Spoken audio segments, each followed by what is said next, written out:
的后腿拍里面有没有骨盆摆荡的关系？大家刚才在这个女士滑鞍步里面会出现2个问题，第一个是每一次去做完你的后退的时候，这个腿速还是 OK 的了。我之前强调过，女生在做所有的后退和连接的时候，前面的脚一定要推到半脚掌。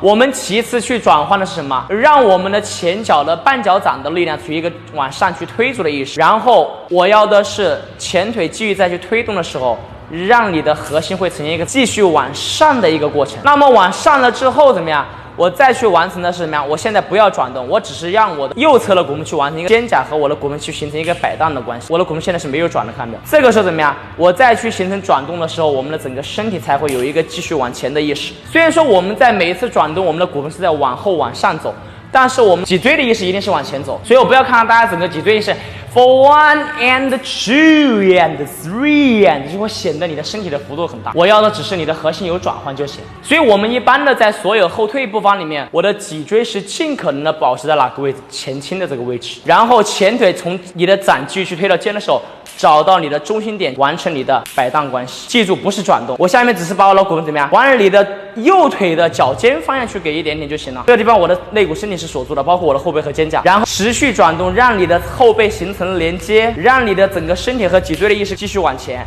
完成你的 3 拍。好，摆荡关系，找到主力腿 and 4。这个地方女生的脚法要注意一下，我要的是我们在每一次行转动之后，你们去看一下我的整个动力腿的脚背的位置，一定是面对正前方。第二个，在所有的转动里面，在我们的3 and 4的位置，我要的不是让大家的肩去给一个发力点，这是我的肩。我希望的是看到是大家整个胸腔以下，你的核心去产生一个转动的力量。所以说我们整个上半身的位置是胸腔以上的位置，我还是保持去面对正前方。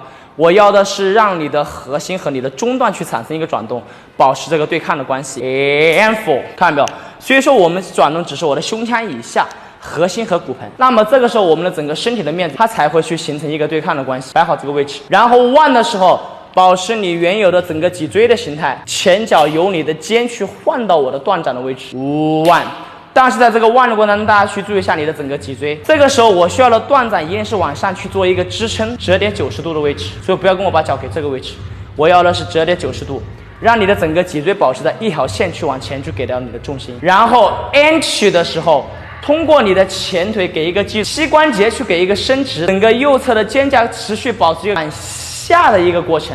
我要这个力量在你的身体的中段这个地方去吸收和消化，然后主力腿去发完力之后，让你的蹲腿干嘛？直接跟我踢出去 ，inch 再去转换 ，and 3，这就是我说的 inch。